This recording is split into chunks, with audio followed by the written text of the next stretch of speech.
Hey guys, so this topic is a little bit heavy, but I can't stop caring about discrimination, so let's do this. On February 12th, a Japanese writer published a very shocking column in a conservative newspaper in Japan. She wrote, "Ever since I learned of the situation in the Republic of South Africa some 20 or 30 years ago, I have been convinced that it is best for the races to live apart from each other, as was the case for whites, Asians, and black in that country." Did she just approve of apartheid? Fortunately, her column was heavily criticized in Japan, but I can't help asking those questions. Which part of her brain thinks it's okay to approve of apartheid? Why on earth did the newspaper think it was acceptable to publish her article in the first place? Well, unfortunately, this is a very good example of the fundamental lack of racial awareness in Japan. If you were educated in the West, you will have developed this kind of racial consciousness. There is a voice in your head that asks you, if I say that, am I racist? And you constantly self-monitor and correct your racist thoughts. Because we are all human and we can't help categorizing people sometimes. And sometimes you say, I'm not a racist, but... and go ahead and say something totally racist. But the point is, the awareness is always there. However, in Japan, this kind of awareness doesn't quite exist.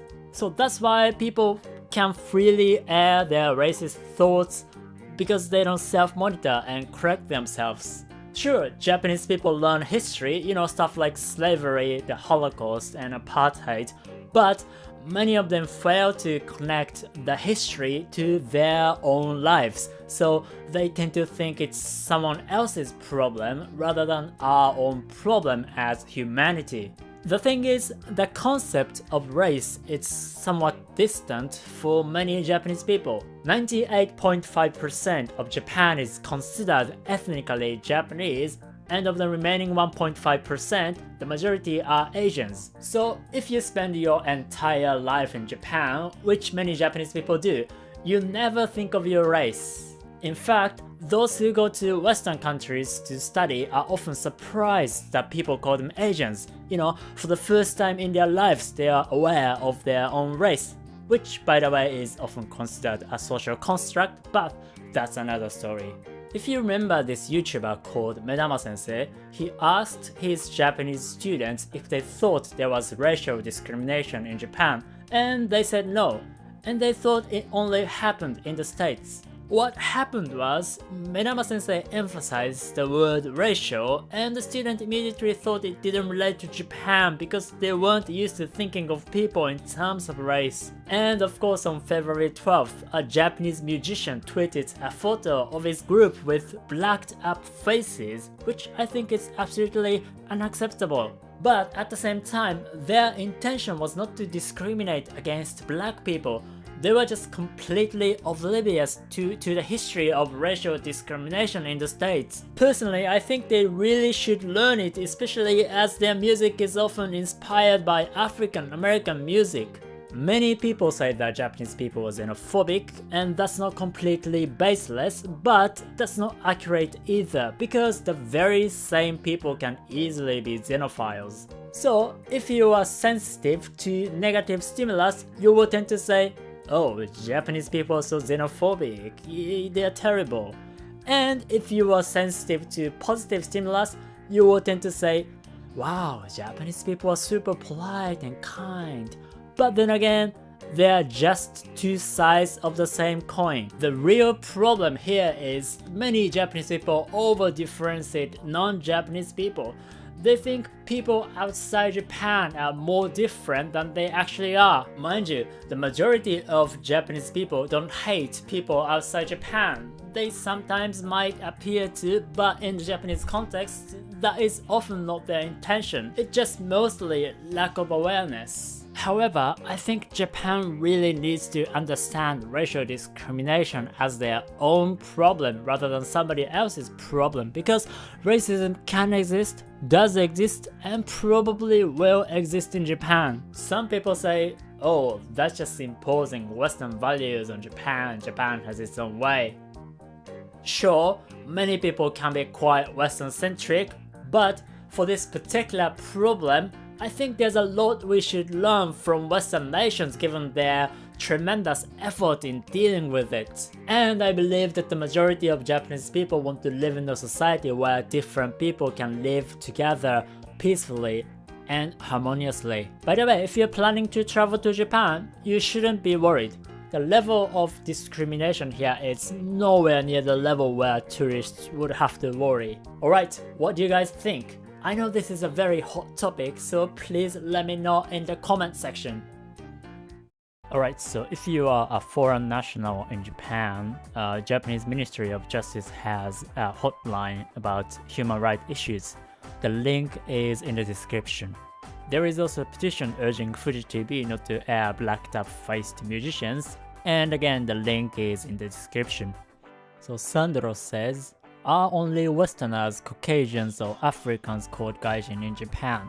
Mixed Japanese are called Hafu, right? How do Japanese people used to call mixed Taiwanese Portuguese? And that's an interesting point, because technically you can call everybody who is not Japanese Gaijin, but in real life, people use the word Gaijin mainly for Western people.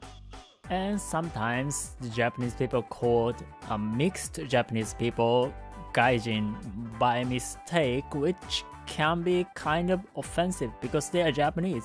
And as for Taiwanese Portuguese person, if you look quite East Asian in a Japanese way, people probably wouldn't call you a Gaijin, but if you look more like, I don't know, white or black, you are more likely to be called Gaijin.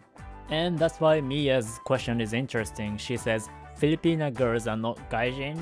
Wait, I'm actually for Japanese on paper. So technically, Filipino people can be called Gaijin. But then again, white and black people are more likely to be called Gaijin. I don't really like that kind of hierarchy. And if you are an Asian and don't look Japanese, people might call you an Asian. So it's kind of complicated, but in her case, based on her appearance, I don't think people call her Gaijin, because if she didn't tell people she's Filipina, I think people would just think she's Japanese. So this word has a lot of problems. And Maiba says, well, the word Gaijin doesn't sound very offensive to me because many Japanese people I know use it just as the official translation, foreigner, without any discriminatory intentions behind it. Yeah, you can also use the word Gaijin in a very technical way, and in that particular case, it might not be that offensive. But again, like many people use it in a more problematic way because it's a strong distinction. Some people actually don't mind being called Gaijin or call themselves Gaijin, and in a way, it can make you feel kind of special because Japanese people can be super duper nice with quote Gaijin end quotes. And I can kind of relate to that because like sometimes being a foreigner in a foreign country doesn't feel that bad at all because you feel you are different and kind of original. So if you are still listening, you might enjoy my podcast. You can listen to on YouTube and the link is in the description. Or you can just click the speech bubble above. And well, this video was kind of like an opinion video, but I have been kind of angry about Asako Osono's the apartheid column, I don't know why, but like racial discrimination really bothers me personally. And I'm not always the kind of like person who cares about like justice or doing right things all the time, but it seems like I have some like there are some topics I deeply care about, and racism is one of them. How about you guys? Is there something like you guys just can't help caring about? And yeah, I know that some people like when somebody says bad things about their favorite musicians, they're kind of like they get very angry and that kind of stuff. So like yeah, let me know what you care about. Alright, I think that's it for today and see you guys later. Ciao ciao, and make sure that you subscribe to this channel.